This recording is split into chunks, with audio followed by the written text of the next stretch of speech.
my God, look at that price to earnings ratio. That is 98. Holy cow, this company is valued quite damn high. Stick around until the end to find out what the company is, and let's dive in. So first things first, we're looking at a market cap of $972 million.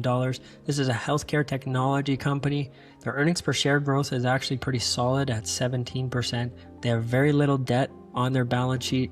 Looking at the gross metrics, we're looking at a gross margin of 74%, really healthy, an operating margin of 28%, a net profit margin of 22%, a return on equity of almost 10%, revenue's growing at a good clip, net profit's growing at a 19% clip, shareholder equity is growing at 52%, and their free cash flow is growing at 7%. Debt to free cash flow is also pretty healthy. Now we can see here that this is a company that in 2016 was trading at just $7.60. It has appreciated up to $55 per share. So that is in a 6-year span. It has grown quite significantly, really solid overall. Man, this is a tough one. This is a really tough one. I'm looking at a market cap that is pretty reasonable of only $972 million. So nothing overly concerning, but that price to earnings is just so damn high. I really don't know how I feel about that. I'm seeing really strong fundamentals here, but it does make me worry that maybe the stock is a bit overvalued. We are seeing that the company has $49 million of cash on hand versus just $11 million the previous year. So that's a pretty solid sign. It seems like they brought in a decent amount of money. Moving on to their operations here, we're seeing revenue grow from $30 million up to $42 million in 2020, so pretty solid. Now, considering the market cap is about $1 billion, that's about a 20 price to sales ratio, so it's definitely pretty high. Now, income from operations, we're seeing $10 million in 2018. This has grown to $12 million in 2020, so again, a little bit of decent growth. And we're seeing this similarly reflected in their net income from $8.9 million to $9.3 million. So it's okay. It's decent growth. It's all right. I think from a longer term perspective, you're seeing stronger performance there. Now, relative to their $1 billion market cap and only $9 million of profit, that's why you're seeing a 99 price to earnings ratio right now. It is damn high, all things considered. It is a technology company. It seems relatively new as a business, so maybe that's contributing. And the reason I say that is just based on the amount of profits they're bringing in. They're only bringing in millions at this point in time. If they're in the $1 billion range, it's a different story, but it looks like a business that is improving, but it's not necessarily unreal.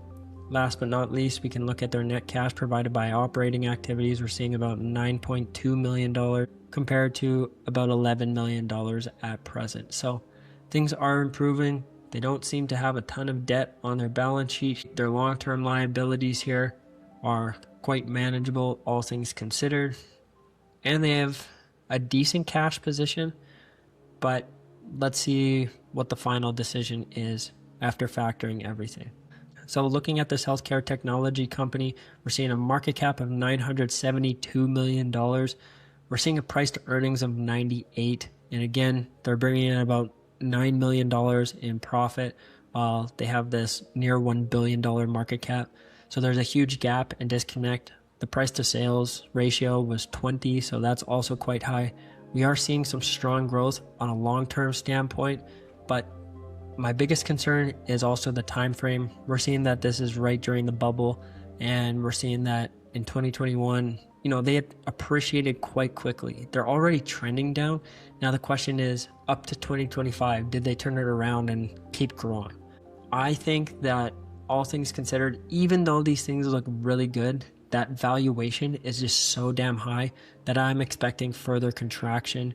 Now, it could surpass, but just what I'm looking at, I don't know if this healthcare technology company is going to reach its peak that was found in 79 or even its $55 per share over a 4-year period after appreciating so much. Let's find out if my decision is right, but I'm going to take a pass on this stock.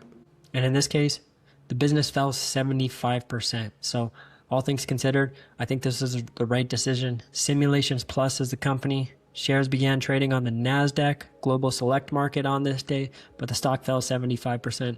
What I was just seeing is that valuation was egregious. It seems like there was a lot of hype behind the company overall, and that's just where you got to protect yourself.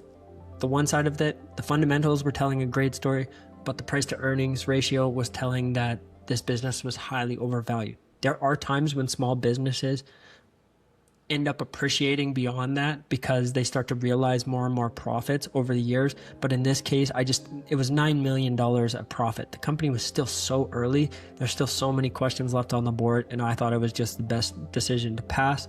So that's what I did, and we avoided a big mistake here that would have lost us 75% of our money if we had invested.